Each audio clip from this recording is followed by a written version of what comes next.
ये पुलिस वाले बाहर निकल रहे हैं।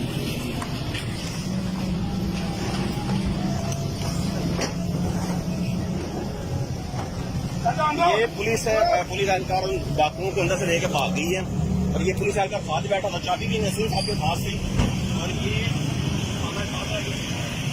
बिस्मिल्लाहिर्रहमानिर्रहीम। पुलिस में शामिल काली भेड़ों को एक्सपोज करना इसलिए भी ज़रूरी है कि इन्हें एक्सपोज किए बगैर पुलिस के मुकद्दस चेहरे से बदनुमा दागों को धोया ही नहीं जा सकता। ये लाहौर शादरा का एक एरिया है।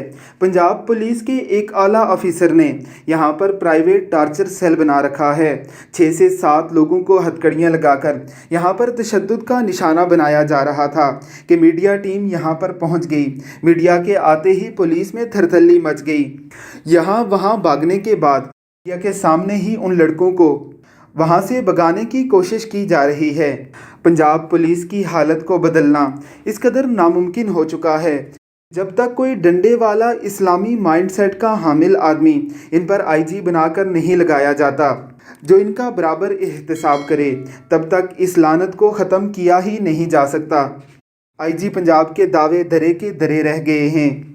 खुदा जाने इन टार्चर सेलों में कितने लोगों की जानें जा चुकी होंगी, कितने लोगों पर बेईमाना तशद्दुद किया जा रहा होगा। हम राव अनवार को रो रहे थे, यहाँ तो हर शख्स ही, हर बाइख्तियार पुलिस वाला ही राव अनवार बना हुआ है। हमारा हुकूमत वक्त आईजी पंजाब और अदालत आलिया से मुतालबा है थाना शादरा के SHO और इंतज़ामिया के हवाले से फिलफोर नोटिस लिया जाए, इन्हें मुअत्तल करके फिलफोर इंक्वायरी बिठाई जाए और ऐसे लोगों को इबरत का निशाना बनाया जाए ताकि आइंदा कोई ऐसा करने की जुर्रत ना कर सके। ये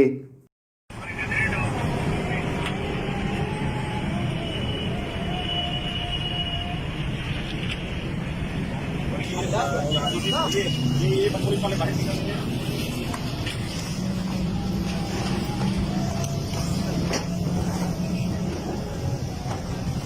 ये पुलिस है, पुलिस एहलकार उन डाकुओं को अंदर से लेके भाग गई है और ये पुलिस एहलकार साथ बैठा था, चाबी भी नसीर साहब के पास थी